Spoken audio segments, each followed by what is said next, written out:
YCP Congress పాలనకు అసలు పొంతనే లేదని వైఎస్ షర్మిల అన్నారు. జగన్కు వైఎస్ రాజశేఖర్ రెడ్డికి నక్కకు నాగలోకానికి ఉన్న తేడా ఉందని సెటైర్లు వేశారు. పులి కడుపున పులే పుడుతోందని, ఎవరు అవునన్నా కాదన్నా తమది వైఎస్ఆర్ బ్లడ్ అని చెప్పారు. అటు బీజేపీకి షర్మిల కొత్త అర్థం చెప్పారు. బి అంటే బాబు అని, జే అంటే జగన్ అని, పి అంటే పవన్ అంటూ తనదైన స్థాయిలో వ్యంగ్యాస్త్రాలు సంధించారు. ఈ మూడు పార్టీల్లో ఎవరికి ఓటు వేసినా బీజేపీని గెలిపించినట్లేనని చెప్పారు. రాజశేఖర్ రెడ్డికి వంగవీటి రంగా అంటే చాలా ఇష్టమని, రంగా చనిపోయినప్పుడు వైఎస్ఆర్ బాధపడ్డారని షర్మిల గుర్తు చేసుకున్నారు.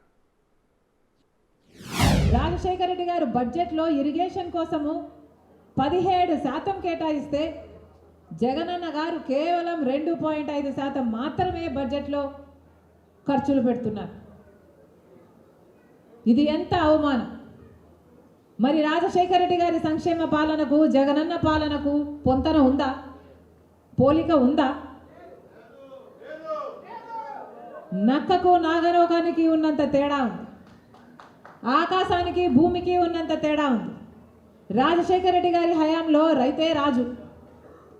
రాజశేఖర రెడ్డి గారి హయాంలో వ్యవసాయము పండగ. రాజశేఖర రెడ్డి గారి హయాంలో రైతులకు ఏ అవసరం వచ్చినా ఆదుకున్నాడు. ఇన్పుట్ సబ్సిడీ ఇచ్చాడు, విత్తనాల మీద సబ్సిడీ ఇచ్చాడు, డ్రిప్పుల మీద సబ్సిడీ ఇచ్చాడు, ఇంప్లిమెంట్స్ మీద సబ్సిడీ ఇచ్చాడు. పంట నష్టపోతే అద్భుతంగా పంట నష్టపరిహారం కూడా చెల్లించాడు రాజశేఖర రెడ్డి గారు.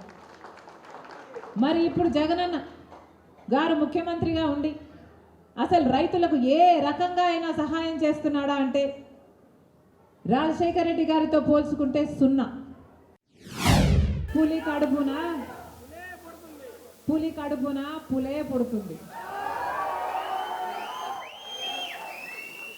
నేను రాజశేఖర రెడ్డి రక్తం.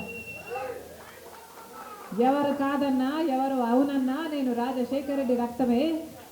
ఎవరు కాదన్నా, ఎవరు అవునన్నా నేను వైఎస్ షర్మిలారెడ్డి.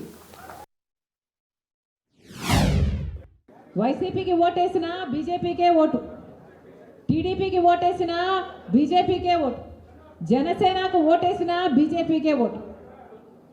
ముగ్గురికి తేడా లేదు.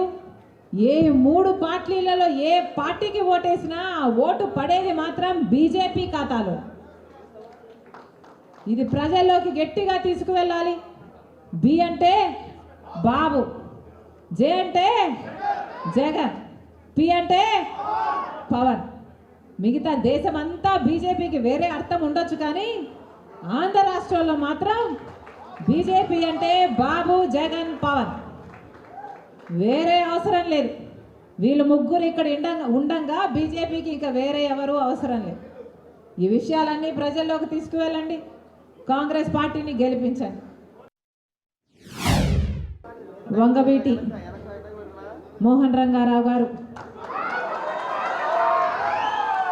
వైఎస్ రాజశేఖర రెడ్డి గారికి చాలా దగ్గర మనిషి. ఆయన నిరాహార దీక్ష చేస్తుండగా ఆయనను చంపడం జరిగింది. దానికి రాజశేఖర రెడ్డి గారు చాలా బాధపడ్డారు. కాంగ్రెస్ పార్టీ చాలా బాధపడింది. ఒకసారి ఈరోజు ఆయనను ఒకసారి జ్ఞాపకం చేసుకుంటున్నాం. కొండా రాఘవరెడ్డి అన్న నాకు కానీ నా కుటుంబానికి కానీ దగ్గర అనుకున్నాం. కానీ ఈరోజు ఆయన కూడా నా మీద నేను పాదయాత్ర ఎందుకు చేశాను అన్న దాని మీద ఆయన ఏదో అక్కడ ఉన్నట్టు, ఆయన బావుమరిది అక్కడ సూపరింటెండెంట్ అయినట్టు, ఆయన అంతా విన్నట్టు ఏదేదో చెప్పారు. నేను పాదయాత్ర చేయాలి అని భారతమ్మ అడిగితే నేను పాదయాత్ర నేను చేస్తాను అని నేను అడిగినట్టు చెప్పారు. అన్న కొండా అన్న, మీ సూపరింటెండెంట్ చేత వచ్చి ఆయన ఈ మాట చెప్పించగలరా? మీరు మీ దేవుని మీద, మీ బిడ్డల మీద ప్రమాణం చేసి జరిగింది ఇది అని ప్రమాణం చేయగలరా మీడియా ముందర? నేను ప్రమాణం చేయగలను జరిగింది అది కాదు అని. నేను పాదయాత్ర చేస్తాను అని నేను ఎప్పుడూ అడగలేదు.